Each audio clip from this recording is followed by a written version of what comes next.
Shahidul Alam is my name. I'm a photographer, writer, human rights defender, curator from Bangladesh.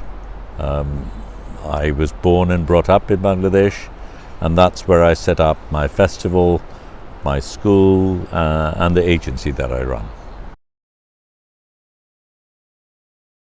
Well, I wear a lot of hats, but specifically there are two things I'm working on. One is a film on the river Buriganga, which is a river which was very central to Dhaka.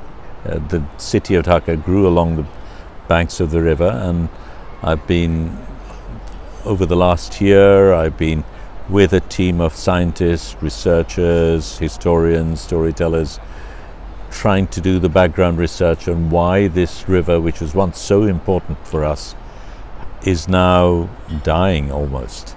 And the plan is to try and revive the river. That's a very specific project. A much longer and a much more important project is to try and bring democracy back to Bangladesh.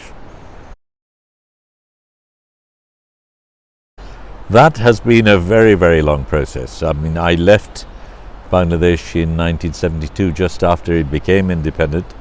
I went over for higher studies. That was when I actually became a photographer, and I came back to Bangladesh with the idea of, I've always had an interest in social justice, and that's what I wanted to do with my new craft. But when I came back in 1984, I discovered that the country was being run by an autocratic general. So I got very involved in the process of trying to bring down the general, and as a photographer documenting that process, which has become a central body of my work now over the years, though it's changed form in many ways. But what I've also done over that time is been involved in building institutions. So I set up an agency to represent local storytellers. I set up a media school, which now is considered by many to be one of the finest schools of photography in the world. And I also set up the first photo festival of photography in Asia. Chobi Mela, it's what it's called. Chobi is images, Mela is a festival. The word Mela in Bangla is very much what festivals are about. It is about celebration, it's about joy. But the way it began really was, I think it was 1994, I had a show in Arles in the south of France, and I managed to raise some money to take two young photographers with me. We first went to Paris. Abbas, sadly he's passed away, he was then the president of Magnum. And I said to Abbas, look, I've got these two young kids. I'd love you to show them around. So he was more than willing. And it was so exciting for these two young photographers to walk down the corridors of Magnum, to look at contact sheets by Canté-Bresson, Kudelka, whatever. And they went to Arles, they participated in a workshop by Anna Fox. But they were in cloud nine. This was so special for them. And that's what got me thinking. I thought, I can't really take suitcases full of students to a festival in Europe, but perhaps I could bring the festival to them. So I began with an abortive attempt in, I think it was 95 or something like that, but that was horrible, it didn't work. I won't go into the details of that now, but we started again. Took us 5 years to regroup, but in 2000 we started the first festival of photography in Asia, and we've never looked back. And now it is a major international festival. It is the precursor of all the other photo festivals that now take place in Asia.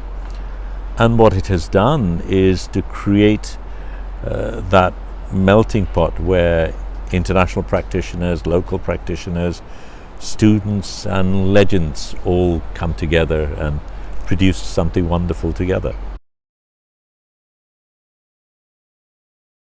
That particular one had to do with the politics in Bangladesh at that time. Sadly, a politics which continues today. We have a thing called Hartal. It is a general strike. And we had planned the festival, we bought tickets, we'd invited people, everything was set. That 1 week at that time we only did it for 1 week. That 1 week when we were going to do the festival was when the opposition called a 1 week strike, exactly that week. So of course everything went, we lost the tickets, the venues no longer could be used because they'd all been booked for a particular time. We didn't give up. We knew it was going to be tough, so the next time we sort of thought a bit more, and we actually did it bigger and better in a way, but with more cushions and fallbacks.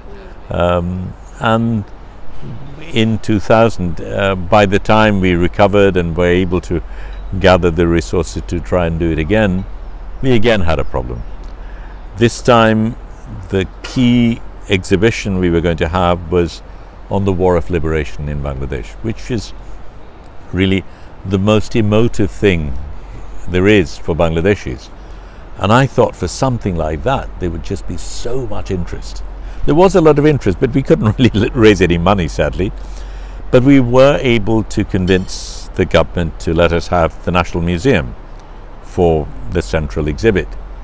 The night before the opening, the minister rings me to say some of those pictures need to come down, because of course we were showing a picture, an exhibition about the War of Liberation, which had all the things in it.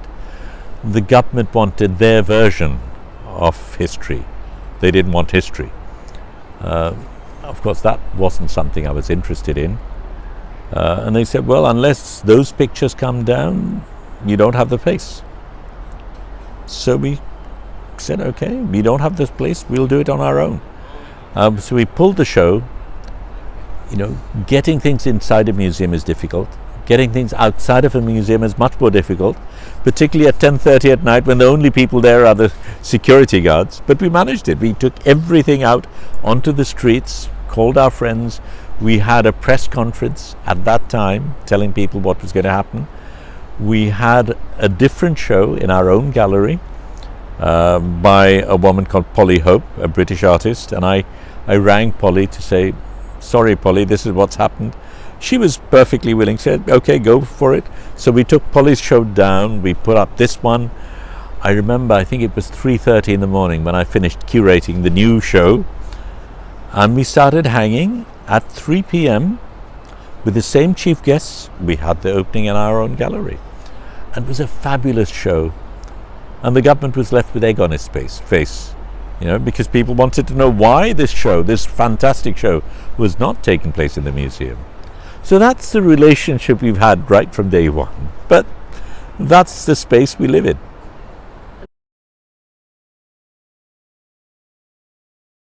Many things have happened. I mean, at that time it was a very small exhibit.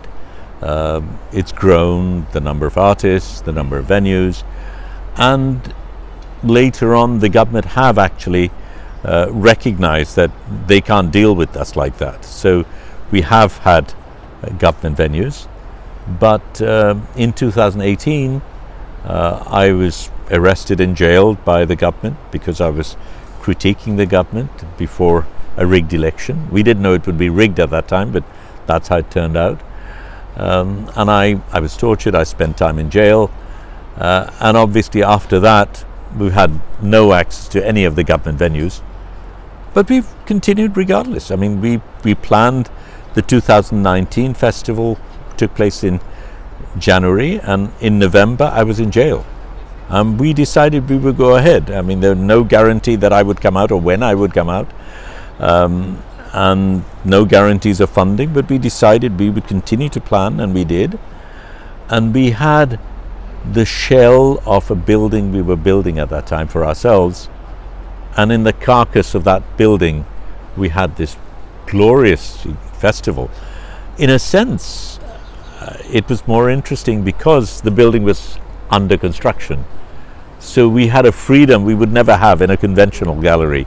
We could drill holes, we could put things wherever we wanted, and through that chaos we produced this fabulous show.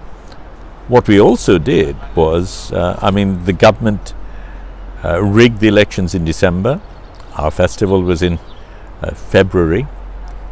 That was when the government had full spectral control. They just rigged an election. The police, the judiciary, everything was under their control.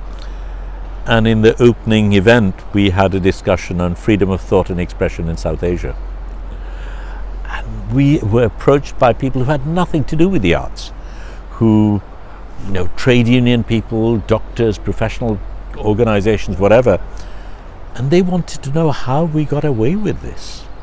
And these are people who gravitated towards us, not because they were interested in the arts, but they were interested in the resistance. The fact that here was a tiny organization that could speak truth to power in a manner that no one else could at that time. And that has remained our strength.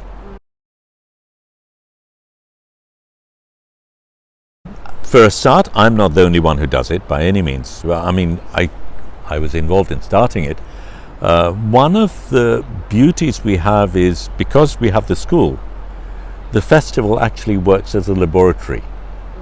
So the students get involved in the curatorial practice, they're involved in working with the artist, in organizing things. So they're involved in every aspect of the festival itself. And it's built into our curriculum. So they actually get credits for the work that they do. They present their work, and it is part of the education system. So certainly it's not done by me. My co-curators are also former students, mostly, though we do also take on people who are non-photographers.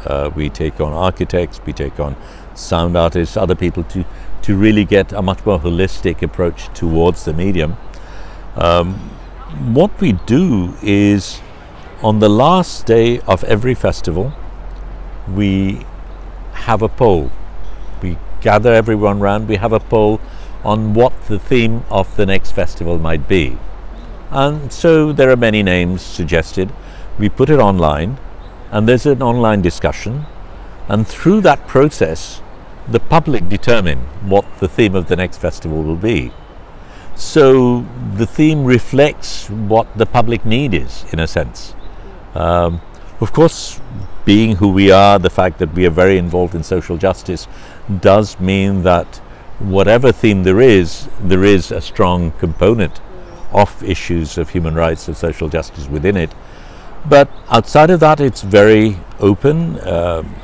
We show photojournalistic work, documentary work, we show fine art, we show conceptual work, we show mixed media, we involve sound and other art practices within photography.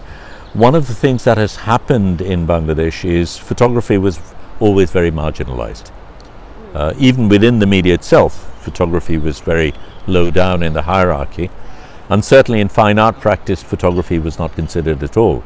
So even today, in 2024, our Academy of Fine Arts does not have a department of, does not teach photography or video. So we were isolated in that sense, but rather than reject them, what we've done is become inclusive. We've made our own festival open to everyone. So fine artists, conceptual artists, sound artists all work with us.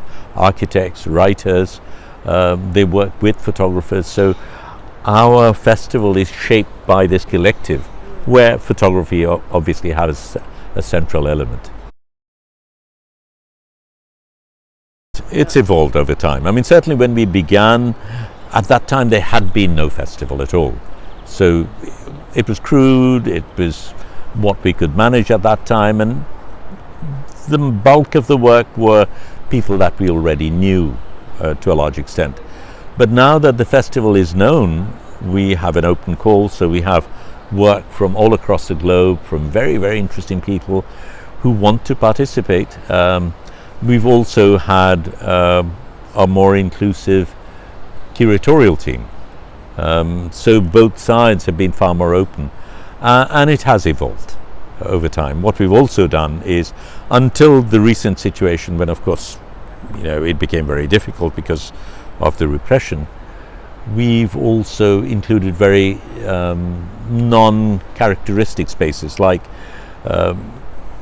derelict libraries, a dance academy, an old restaurant, a meeting place for intellectuals. All of those places, which are very ad hoc and very unexpected, have opened themselves up to our festival and provide those spaces, which we've been able to modify in very interesting ways. So it's been difficult, but challenging and fun. It began because a very dear friend of mine, Mike Van Gran, who I've known for a long time, and we had collectively begun an initiative called Glossaci, which was an attempt to, in a sense, create a non-aligned movement within the arts. And we put together a constitution for it. We had a group of people working together. It never took off. In the end, it was perhaps more ambitious than we had anticipated. We kept it going for a while, but it I think died a natural death. But we maintained our relationship, and I think, I'm not sure whether it was the same year or not, but I had a show in Malta for the Commonwealth Foundation, and I suspect it was that year or the following year that Mike asked me to present at one of the ateliers, which I did. And I met this young group of people, and of course I knew Mike from before, and I enjoyed that energy. So I suspect it was something I would have responded to anyway. And then, yes, I was in Cyprus, I was in Armenia, and I'm here. So I have, and in Spain. So I've sort of been the bad penny, keep dropping up every now and then.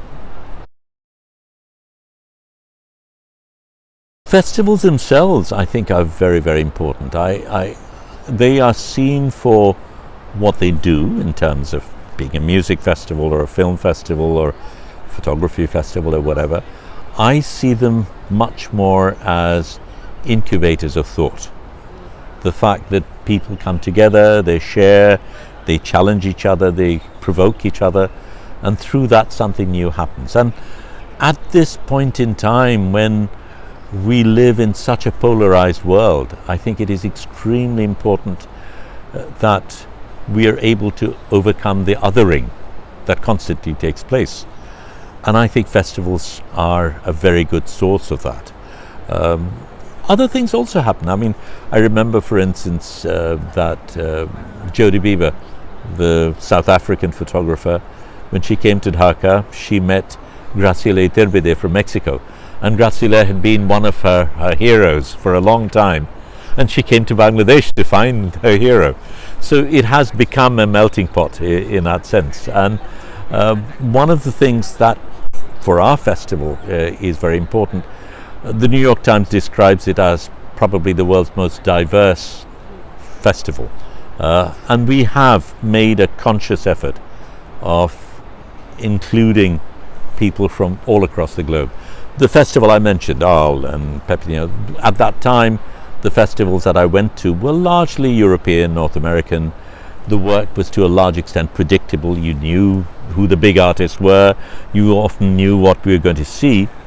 We have created a very different space. One of the things we've done is to ensure that absolute beginners, people who are new, fresh, have as much of an opportunity as the legends.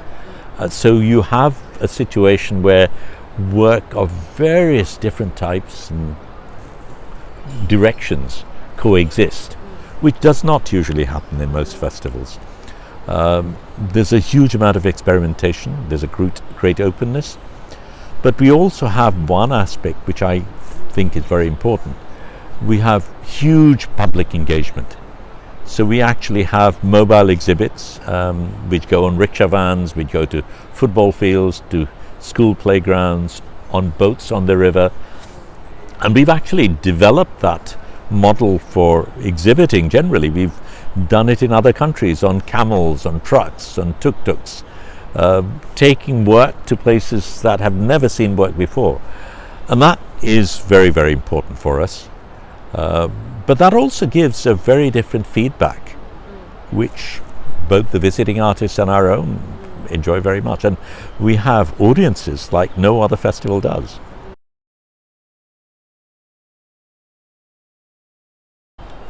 Well, I'd like to think we're always young, and that we're always challenging ourselves. We're always taking risks. Sadly, some of us, once become more established, get into our cocoons of comfort and no longer take those risks. I think the younger generation hopefully have not gotten to that stage yet. So they are still adventurous, they're still dreaming, they still try out things, and they still make mistakes. So that energy, of course, is very important for all of us. And I hope that that energy is something we hold forever. But I think it goes beyond that, in the sense that if you look at what is happening in the world today, I think the huge injustices that are taking place today, it is the youth of today who are challenging it. These students at university dorms across the globe, they are the ones who are pushing the envelope. You have old fading leaders who hang on to their power, who are not prepared to give up, being challenged very, very seriously by a generation that believes differently, sees differently, and wants a different world. And I admire that energy, and I think that if that can be combined with the wisdom and the maturity that some of us hopefully have, I think that can be a wonderful combination.